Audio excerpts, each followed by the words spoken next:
Hey, I wanted to share a great call that I just had with a client. They're going to be some move-up buyers. So I helped them buy with an FHA loan about 3.5 years ago.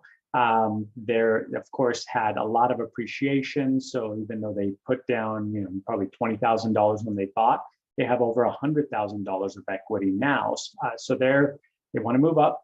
Family's growing, and so one thing that I find pretty often in talking to first-time buyers that are now move-up buyers is that they've only had one mortgage experience. They probably still have the same loan since rates were pretty low, and so the understanding that's kind of going through their mind is, well, I have all this equity, I'm gonna put it down. So I wanna go from this condo to a house, and I want my payment to be the same. And so they don't really understand the math and how interest rates are working. So this is where we can come in and help find some solutions for them. So let me show you, share my screen here, and I wanted to show you what I showed them so that we can see if maybe there's someone in your world that this could benefit.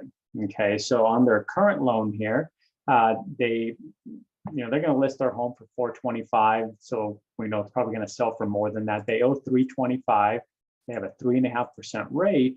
Their payment's about $2,100, and their goal for this move up home was to keep about a $2,500 payment. So a typical strategy would be to say, okay, you have, let's say, $100,000 equity plus.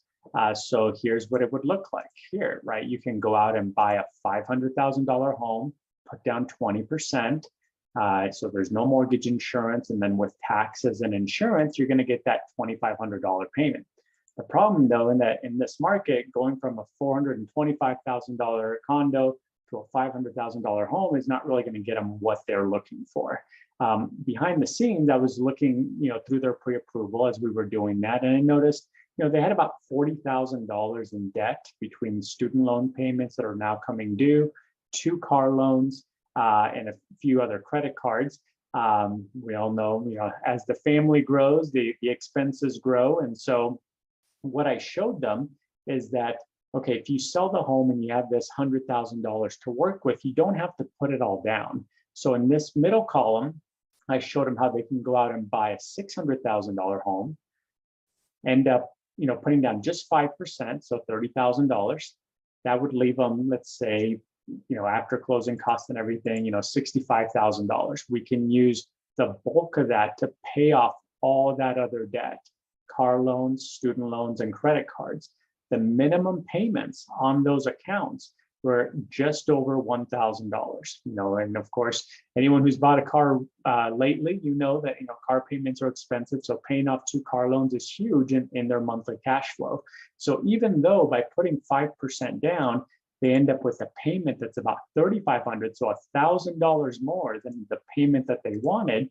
By the time they pay off all the debt, really, it's going to be cash flow even at the end of the month for them.